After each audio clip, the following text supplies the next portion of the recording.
नमस्कार, मैं दीपक शर्मा और मेरे YouTube मंच पर आपका स्वागत है। दोस्तों, क्या देश में दंगों की हवा बह रही है पूरब से पश्चिम तक? 3 महीने से मणिपुर जल रहा है और मणिपुर के दंगों की जो आग है ये मणिपुर से अब मेवात आ गई, हरियाणा। 2 दिन से हरियाणा में दंगे हो रहे हैं और कई मासूमों की बलि चढ़ा दी गई है। उधर उत्तर प्रदेश, जी हाँ, योगी के उत्तर प्रदेश में बरेली में दंगा होते होते बचा और जिसने दंगे को बचाया शहर को, उसी कप्तान का सजा के तौर पर ट्रांसफ़र कर दिया। और बाकी कसर अगर आप कहें तो ये जो ट्रेन है जो जयपुर से मुंबई जा रही थी, बाकी कसर आरपीएफ के कांस्टेबल ने पूरी कर दी। चुन चुन कर मुस्लिम मुसाफिरों को मौत के घाट उतारा गया।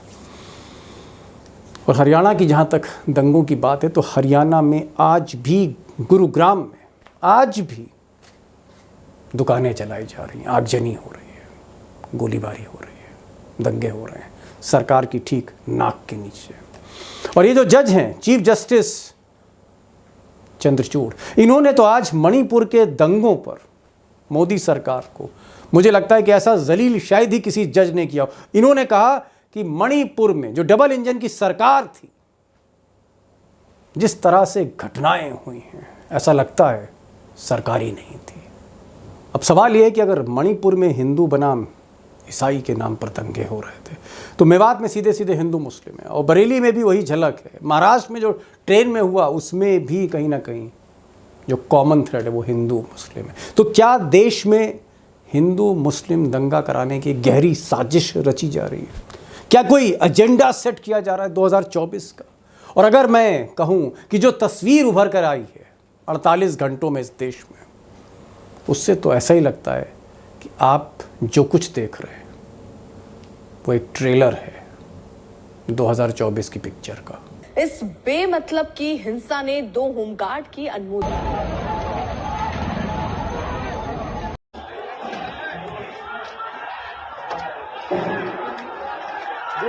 और धर्म के जुलूस निकालेंगे तो या उन पे पत्थर फेंकेंगे। फिर एक और बोगी में गया, फिर मुसलमान को देखा, वहां गोली मारा।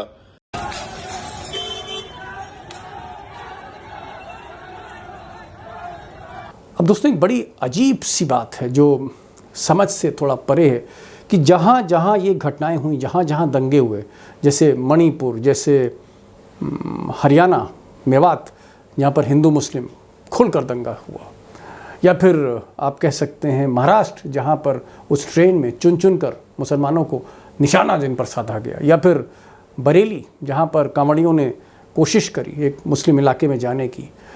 ये जितना भी अगर आप घटनाएं देखें, जहाँ जहाँ हुई वहाँ वहाँ डबल इंजन की सरकार है। अब सवाल ये है कि क्या ये महज इत्तेफाक है या फिर कोई एजेंडा है? डबल इंजन का मतलब है डबल ताकत के साथ अल्पसंख्यकों को रगड़ेंगे, क्योंकि आपको रगड़ना इसलिए अनिवार्य है कि जब तक हम आपको रगड़ेंगे नहीं तब तक इस 80% लोगों को बता नहीं पाएंगे कि हम आपके नेता है, क्योंकि हमने उनके लिए किया तो कुछ नहीं है, सिर्फ मन की बात करते आ रहे हैं। अब दोस्तों, जो सबसे चौंकाने वाला पहलू है इस पूरे घटनाक्रम में, खासकर हरियाणा में जो दंगे हुए हिंदू मुस्लिम, ये दंगे नूह इलाके में हुए। मेवात इलाका है और नूह जो जगह है वो आप कह सकते हैं वहाँ सदियों से, बरसों से मुस्लिम रह रहे हैं, मुस्लिम बहुल क्षेत्र है, गुड़गांव से कुछ दूरी पर।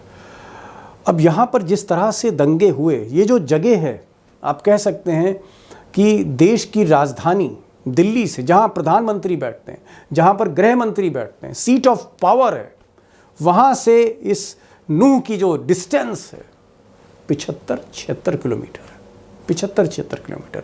और ये दंगे भड़कते भड़कते 24 घंटे में गुरुग्राम तक आ गए। और गुड़गांव, और आप कह सकते हैं जो सीट ऑफ पावर है, यहाँ प्राइम मिनिस्टर का ऑफिस है, जहाँ होम मिनिस्टर का ऑफिस है देश के, वो दूरी 25-26 किलोमीटर है। आप कह सकते हैं कि सरकार की नाक के नीचे, डबल इंजन की सरकार के नाक के नीचे ये दंगे होते रहे।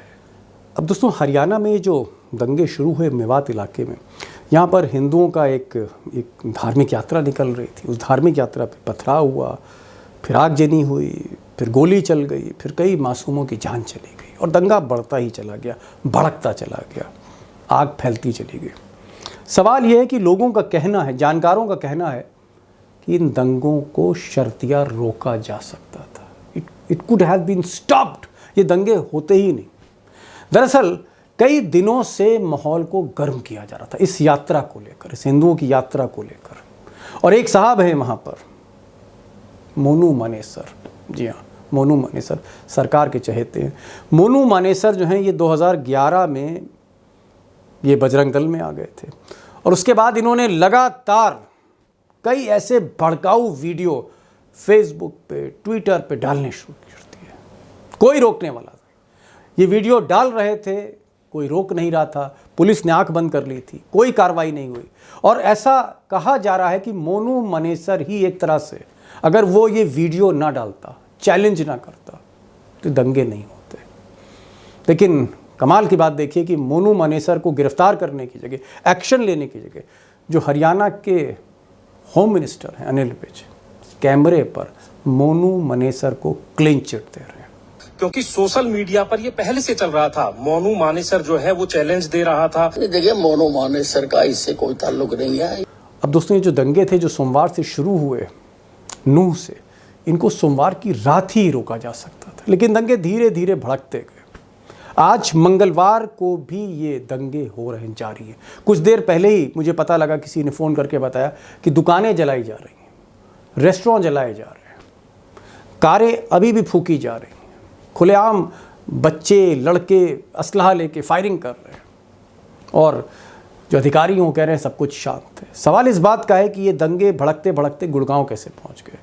और गुड़गांव में रात में एक मस्जिद वहाँ पर जला दी गई और मस्जिद के जो मौलाना थे उनकी हत्या कर दी गई और ये सब कुछ होता रहा। और उसके बावजूद भी दंगे नहीं रुके। आज भी ये दंगे होते रहे और होते होते साइबर हब, आप कह सकते हैं कि हिंदुस्तान का जो मल्टीनेशनल कंपनीज का एक बिजनेस हब है, वहाँ भी इंटरनेट ठप है।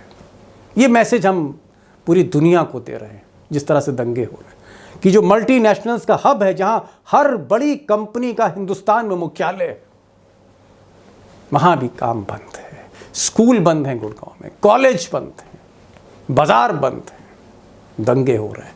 अब यहाँ जो सबसे इम्पॉर्टेंट बात है वो ये है कि अगर पुलिस का डिप्लॉयमेंट ज़्यादा होता, अगर पैरामिलिट्री फोर्स का वहाँ डिप्लॉयमेंट ज़्यादा होता, तो ये दुकानें ना जलती 24 घंटे बाद, मस्जिद न फूकी जाती 24 घंटे बाद, ये हिंसा 24 घंटे बाद आज भी जारी है। इसको रोका जा सकता था। और सबसे ताज्जुब की बात यह है कि गुड़गांव से चंद किलोमीटर दूर, मैंने कहा था ना आपको, 25-26 किलोमीटर दूर, इस देश के बीएसएफ पैरामिलिट्री का हेडक्वार्टर है, सीआरपीएफ का हेडक्वार्टर है, आईटीबीपी का हेडक्वार्टर है, सीआईएसएफ का हेडक्वार्टर है, आर्मी का चीफ वहाँ बैठता है, गृह मंत्री वहाँ बैठते हैं। 5 मिनट में फोर्स पहुँच सकती थी एक फ़ोन पर। फोर्स पहुँची लेकिन कम संख्या। और दोस्तों, जो सबसे बड़ा सवाल है कि क्या ये दंगे सुनियोजित हैं, किसी एजेंडा के तहत हैं, क्या जानबूझकर देश के माहौल को गर्म किया जा रहा है, सांप्रदायिक तनाव में, हिंसा में देश को झोंका जा रहा है, हिंदू मुस्लिम किया जा रहा है, चुनावी साल में 80 और 20 की लड़ाई में देश को बांटा जा रहा है। क्या वाकई कोई एजेंडा है?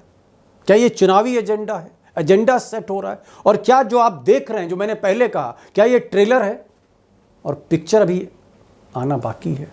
क्या 2024 के चुनाव इसी बैकड्रॉप में होंगे, 80 वर्सेस 20, और इस तरह के दंगे होंगे जो कहीं ना कहीं जिनको हवा दी जाएगी? और जो चीफ जस्टिस कह रहे थे, जो मणिपुर के बारे में कह रहे थे कि वहाँ पर मशीनरी, स्टेट मशीनरी साइलेंट थी, पुलिस साइलेंट थी, जैसे सरकार, सत्ता पक्ष मिला हुआ हो दंगाइयों के साथ। इस तरह की ऑब्जर्वेशन से जहाँ एफआईआर नहीं लिखी जा रही, कोई कार्रवाई नहीं हो रही है, अभी भी लाशें मॉर्चरी में पड़ी हुई हैं इम्फाल में। ये जो माहौल है, क्या इसके पीछे कोई सोच है? और उस सोच के पीछे क्या कोई चुनावी एजेंडा है? ऐसा है क्या?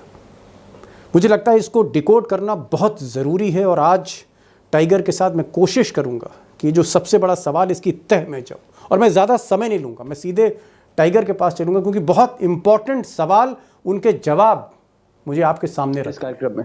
टाइगर, पहला सवाल ये कि हमने लगातार देखा पिछले 3-4 दिन से मणिपुर की आग तो काबू हो नहीं पा रही है और चंद्रचूड़ लगातार उस पर बहुत ही तल्ख टिप्पणी कर रहे हैं कि मणिपुर में जिस तरह की एथनिक वायलेंस हुई, वो भी एक सांप्रदायिक दंगा है कुकी और मैती, ईसाई और हिंदुओं के बीच में, चर्च बनाम मंदिर का, और उसमें जिस तरह से पूरी मशीनरी कोलैप्स करी डबल इंजन की सरकार में, और वही चीज हम डबल इंजन की सरकार में अब हरियाणा में देख रहे हैं। सिस्टम कोलैप्स कर गया, और हमने बरेली में देखा कि जहां सिस्टम था डबल इंजन में, उस सिस्टम के मुखिया को ही हटा दिया, बरेली के एसएसपी को।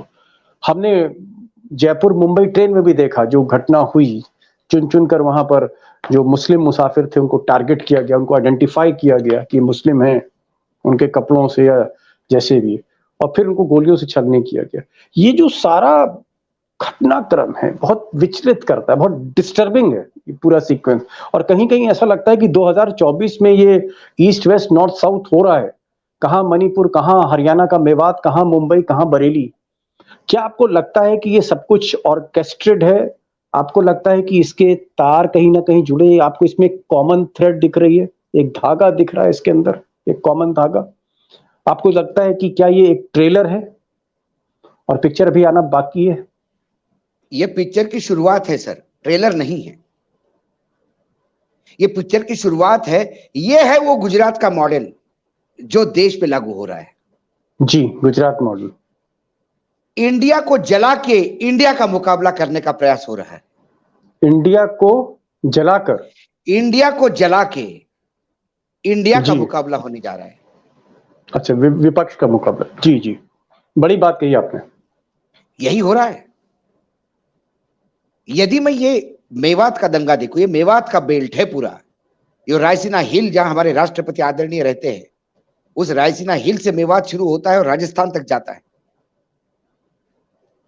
वहां मुसलमान है, कन्वर्टेड मुसलमान है। मेवात का मुसलमान तो परिक्रमा भी करता है वृंदावन में आके और मथुरा में आके। वहां ये मनु मनेसर का जो वीडियो था, जब वो जी, जी। अपने टीम के साथ आने का ऐलान करता है और सब साथ में आ जाओ, तो भाई अल्पसंख्यक तो डरेगा ना। और चौड़ा होके आ रहा है वो, 6 महीने से फरार है, काबिल जी। पुलिस उन्हें ढूंढ नहीं पा रही है। तो यहाँ पर मैं एक चीज, तो ये मुस्लिम- एक चीज ऐड करूंगा टाइगर, एक चीज ऐड करूंगा, मैं आपको एकदम अपडेट कर रहा हूँ। मोनू मनेसर का भी एक बयान आया है, उसने कहा कि भाई ये जो वीडियो है, मेरा इस दंगे से कोई ताल्लुक नहीं है, मेरा हत्याओं से कोई ताल्लुक नहीं है, मेरा इससे कोई लेना देना नहीं है, मुझे बदनाम किया जा रहा है। और सबसे बड़ी बात, चलिए मोनू मनेसर की आप बात मत मानिए, मैं मानता हूं कि उसके लफ्जों का, उसकी सफाई का कोई मतलब नहीं है इतने बड़े दंगे के बाद, लेकिन जो अनिल विज हैं, हरियाणा के जो होम मिनिस्टर है, जिनके अंडर में पुलिस, मैं उनका इंटरव्यू देख रहा था आज तक पे, और वो बोल रहे हैं, अनिल विज कह रहे हैं कि मोनू मनेसर का इस दंगे से कोई लेना देना नहीं। तो मोनू मनेसर जैसा हुड़दंगी, उसको तो सरकार बचा रही है टाइगर। क्योंकि वो सरकार का प्रोडक्ट है। उसे ढूंढ राजस्थान पुलिस रही है। क्योंकि जो 2 मुस्लिम युवक है जिनका हत्या जला के जीप में, उसको अगवा करके जीप में जला के जिसकी हत्या की गई थी, और वो जो चौड़ा होकर फेसबुक पे और सारी सोशल मीडिया पे अपने आप को एक्टिव बताता है, गोरक्षक प्रांत का वो, बजरंग दल के गोरक्षक का वो हरियाणा का संभाग का अध्यक्ष है। ये तो वीर साहब की मोरल ड्यूटी है उसको बचाना, कार्यकर्ता है उनके वो। वीर साहब गृह मंत्री है, उनको तो इस्तीफा दे देना चाहिए इस विफलता पे। वीर साहब बोले यदि दंगे इस वजह से नहीं हुए तो किस वजह से हुए, कारण बताएं। मोनू मनेसर का टेप आने के बाद राजस्थान की पुलिस उसको पकड़ने आती है, लेकिन हरियाणा की पुलिस भजन करती है। दंगे भड़कने के बाद पलवल, फरीदाबाद, रेवाड़ी की पुलिस को एक्स्ट्रा फोर्स मांगा जाता है, लेकिन उसके पहले प्रिकॉशन के लिए ब्रजमंडल यात्रा को सुरक्षा नहीं दी जाती। और तिरंगे चौराहे पे, आपको पता है तिरंगे चौराहे पे क्या होने वाला है, क्यों होने दिया गया है? सवाल ये है, पुलवामा क्यों होने दिया गया है? जी, नू क्यों होने दिया गया है? मेरठ क्यों होने दिया गया है? महाराष्ट्र क्यों होने दिया गया है? सर्वोच्च न्यायालय ने तो महाराष्ट्र सरकार को नपुंसक सरकार तक कही थी इसी बात पे कि एक गुट जिले जिले में जाके हेट स्पीच के तहत ऐसे वक्तव्य देता था कि जिसमें रोंगटे खड़े हो जाए कि कहां लेके जा रहे देश को, लेकिन उनके ऊपर एक्शन लेने का नाम नहीं ले रहे थे कोई। एक क्वेश्चन टाइगर और मैं इसी में पूछना चाह रहा हूँ, इंपॉर्टेंट क्वेश्चन है और मैं चाहूंगा कि आपकी जो पारखी निगाह वहां तक जरूर पहुंचे।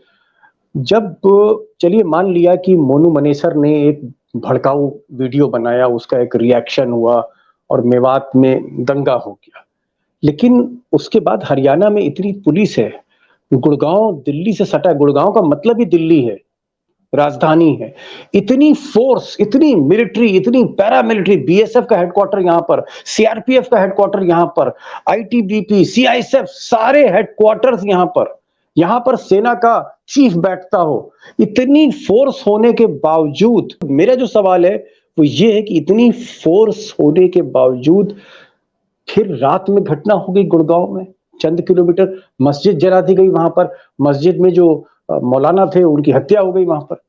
ये क्या भाई है? आपने भी क्राइम कवर किया है, हमने भी बहुत सारा, हमारे भी अधिकारी बहुत मित्र है जी।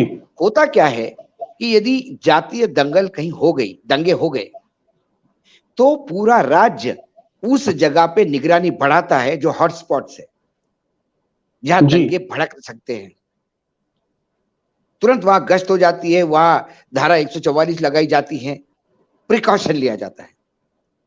क्या हरियाणा में पिछले 6 महीने से नमाज पढ़ने को लेके विवाद नहीं उत्पन्न हो रहे हैं? गुड़गांव वाले खास एरिया में क्या गुड़गांव एक हॉटस्पॉट नहीं बन चुका था? क्या प्रिकॉशन के तौर पे पुलिस को वहां निगरानी बढ़ानी नहीं चाहिए थी?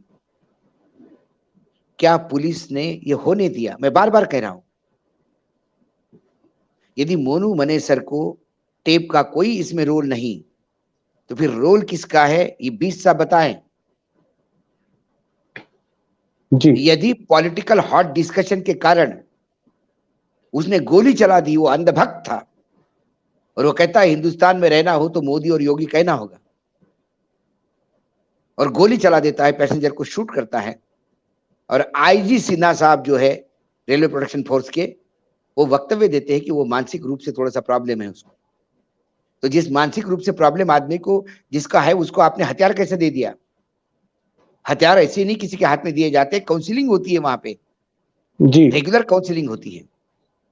वो गर्म खून का था, क्या उसको लिपापोती करने का? अब नया स्टोरी सामने आया कि वो बोला कि रात को मेरे पिताजी ने, मैं सो रहा था, पिताजी ने सपने में आके कहा कि मार डालो। एक नई थ्योरी इंट्रोड्यूस की गई है, बचाना है। हो सकता है वो अगली बार लोकसभा या विधानसभा का उम्मीदवार हो बीजेपी का। टाइगर एक इम्पोर्टेंट और बात, चलिए ठीक है, अब ये दंगा हुआ और कई जगह मैं देख रहा हूँ देश भर में और 48 घंटे में बहुत कुछ हो रहा है, लेकिन एक कॉमन थ्रेड मुझे और दिख रहा है। मणिपुर जहां दंगे संभल नहीं रहे, आज चीफ जस्टिस चंद्रचूड़ ने कहा कि भाई पूरी मशीनरी ही कोलैप्स कर गई। ऐसा लगता है कि जहां वहां सिस्टम ही नहीं था और 2 महीने से सिस्टम नहीं था और आप लोग इस चीज को संज्ञान में नहीं ला रहे थे, ये देश को बताया नहीं जा रहा था, ये उन्होंने आज चंद्रचूड़ ने कहा है। लेकिन मणिपुर में देखता हूं डबल इंजन।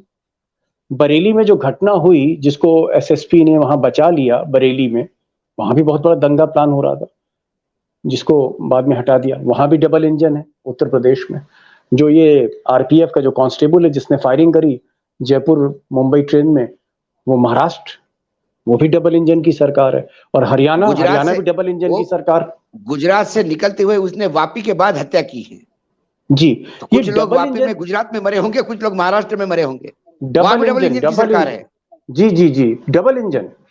ये डबल इंजन की सरकारों में ही ये कांड क्यों हो रहा है? डबल इंजन का मतलब है डबल ताकत के साथ अल्पसंख्यकों को रगड़ेंगे, क्योंकि आपको रगड़ना इसलिए अनिवार्य है कि जब तक हम आपको रगड़ेंगे नहीं तब तक इस 80% लोगों को बता नहीं पाएंगे कि हम आपके नेता है, क्योंकि हमने उनके लिए किया तो कुछ नहीं है, सिर्फ मन की बात करते आ रहे हैं। जब हम उनके लिए कुछ कर ही नहीं रहे हैं, जब वो कुछ हमको मांगना शुरू कर देंगे, जब वो सवाल पूछना शुरू कर देंगे, अपने भविष्य के बारे में सवाल पूछना शुरू कर देंगे, तो उसके पहले हमें उनको बताना है कि सवाल मत पूछो धर्म संकट में है, सवाल मत पूछो तुम संकट में हो, सवाल मत पूछो मंदिर संकट में है, सवाल मत पूछो हिंदुत्व संकट में है। पहले हिंदुत्व को बचाओ, अपने आप को बचाओ, और उसके बाद फिर सवाल जवाब होंगे। यही तो करते आ रहे हैं, यही तो मॉडल है। इनको फुट सोल्जर चाहिए। आप बोलते हो ना बेरोजगारी इस देश में, प्रधानमंत्री जब विदेश जाते हैं तो विश्व का ऐसा कौन सा उद्योगपति है जो उनके दरबार में आके सलाम नहीं बजाता? प्रधानमंत्री स्वयं कह रहे थे कि विश्व में कैसा भारत का मान सम्मान होता है। प्रधानमंत्री चाहे तो इस देश की बेरोजगारी 1 महीने के अंदर खत्म कर सकते हैं, लेकिन यदि देश के बेरोजगार खत्म हो जाएंगे तो ये नारे कौन लगाएंगे, ये दंगे कौन कराएंगे? दंगे के लिए फुट सोल्जर कौन से आते हैं? मंत्रियों के और नेताओं के बच्चे तो विदेश पढ़ते हैं, अधिकारियों के बच्चे पर विदेश पढ़ते हैं, मरते तो सामान्यों के बच्चे हैं, ओबीसी दलित इनके बच्चे मरते हैं। टाइगर, क्योंकि समय भी हो रहा है, मैं असली सवाल पे आ रहा हूँ। ठीक है, आपने जिस तरह समझा, लेकिन जो असली बिग क्वेश्चन ये है कि क्या ये जो सरकार है, जिस तरह के हम दंगे देख रहे हैं, क्या जो सत्यपाल मलिक कह रहे थे कि कम्युनल टेंशन, सांप्रदायिक तनाव, सांप्रदायिक दंगे, किसी तरह से एक माहौल को हिंदू मुस्लिम करना, गरमा देना, क्या इस बार का जो चुनाव है, जैसे पिछली बार पाकिस्तान के नाम पे लड़ा गया था, उससे पहले भ्रष्टाचार के नाम पे, राष्ट्रवाद के नाम पे लड़ा गया था, कि ये जो चुनाव आपको लग रहा है ये कहीं ना कहीं सांप्रदायिक ध्रुवीकरण के जरिए जीतने की कोशिश ये लोग कर रहे हैं, मोदी जी या शाह साहब, जो भी है? इनके पास इसके सिवा कोई चारा नहीं है। इनके तर्कश में अब कोई तीर नहीं है। इनके तर्कश में एक ही तीर है, हिंदू मुसलमान 80 बनाम 20%, यही इसका इनके पास है। 2024 की हारी हुई बाजी जीतने के लिए एक आखिरी बार दिया बुझने के पहले जो फड़फड़ाता है, इस दिए की फड़फड़ाहट में ये देश के कितने क्षेत्र जलेंगे, सोच के रोंगटे खड़े हो जाते हैं, नींद नहीं आती रात को। आखिर मेरा देश है। 1947 जैसी स्थिति करने का प्रयास करेंगे, लेकिन उसका इंपैक्ट नहीं होगा। लोग ये भी सवाल पूछते हैं, और ये सवाल पूछना चाहिए लोगों को। 1947 से लेकर 60 साल तक कांग्रेस की सरकार रही, जिनके ऊपर आरोप था कि वो अल्पसंख्यकों का हितैषी है। अल्पसंख्यकों की हितैषी सरकार 60 साल में रहने के बाद हिंदू खतरे में नहीं था, तो आज हिंदू के ध्वजवाहक, हिंदुत्व के ध्वजवाहक, भगवा पहन के घूमने वाले लोग यदि सत्ता में हैं, सत्ता की बागडोर उनके पास है, तो फिर आज हिंदू असुरक्षित क्यों हुआ? असुरक्षित हिंदू है या असुरक्षित ये लोग हैं जिनकी सत्ता खिसकती नजर आ रही है? जी, अगर आपने सही बात की कि असुरक्षित हिंदू नहीं बल्कि असुरक्षित वो सत्ता है जिनको लग रहा है कि कुर्सी जा रही है। एक लास्ट कमेंट मैं आपसे चाहूंगा कि क्या आपको कोई उम्मीद दिख रही है कि मोदी का या अमित शाह का ये जो कार्ड है कम्युनल, मतलब हिंदू मुस्लिम वाला कार्ड, क्या इसकी काट है इंडिया के पास? क्या इसकी काट राहुल गांधी के पास है? क्या इसकी काट नीतीश कुमार के पास है, अखिलेश यादव के पास है, इसकी काट तेजस्वी के पास है, उद्धव ठाकरे के पास है? काट, इसकी कोई काट है? यस, इसकी काट है। इसकी काट लोगों को एजुकेट करना है, और इसका सुंदर एग्जाम्पल कर्नाटक है।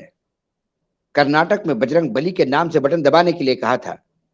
लोगों ने तो बजरंग बली को तो रोज हर सुबह लोग स्मरण करते हैं बजरंग बली का, लेकिन बजरंग बली बुद्धि की भी देवता है। बजरंग बली बहुत ज्ञाता थे, साक्षात सूर्य से उन्होंने ज्ञान लिया था। तो उस बजरंग बली ने ज्ञान दिया लोगों को कि मेरा नाम लेके बटन दबाना, लेकिन दबाना कौन सा ये बता दिया, और इनको औकात दिखा दी।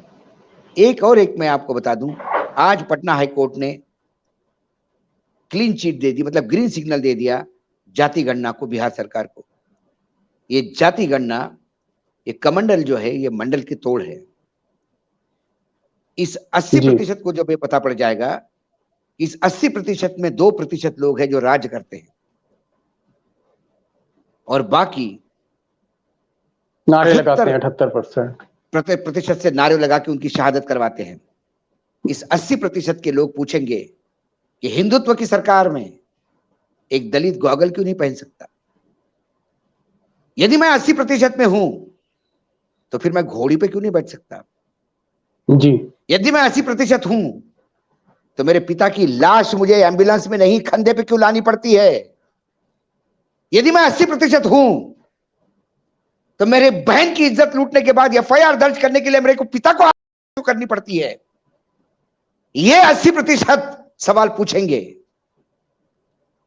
फिर भारी पड़ेगा जी 80% को इकट्ठा करना। नहीं टाइगर, आपने जो असली बात थी वो आपने कह दी कि जो 80% है जो नारे लगाते हैं, जिनको इस तरह के दंगों में झोंक दिया जाता है, कोई पथराव करता है, कोई लाठी खाता है, कोई छाती में गोली खा जाता है, इन लोगों में कहीं ना कहीं एक चेतना जागृति जो कर्नाटक में हमने देखी, जो हिमाचल में देखी, हिमाचल भी गढ़ था बीजेपी का, वहां पर जिस तरह की हार देखी, इसलिए ऐसा लगता है कि ये जो कार्ड है हिंदू मुस्लिम का, कहीं ना कहीं हो सकता है इसको खेलने की कोशिश हो, लेकिन जो आपने कहा कि एक सिल्वर लाइनिंग है, कहीं ना कहीं एक उम्मीद की किरण है, और उम्मीद की किरण ये है कि आखिर में जनता को ही तय करना है, जज जनता है, वोटर ही जज है। और मुझे लगता है कि कर्नाटक और हिमाचल जैसा ट्रेंड देखने को मिलता है। आप टाइगर आए, आपने समय दिया, मैं बहुत बहुत आपका आभारी हूँ, बहुत बहुत शुक्रिया, थैंक यू सो मच।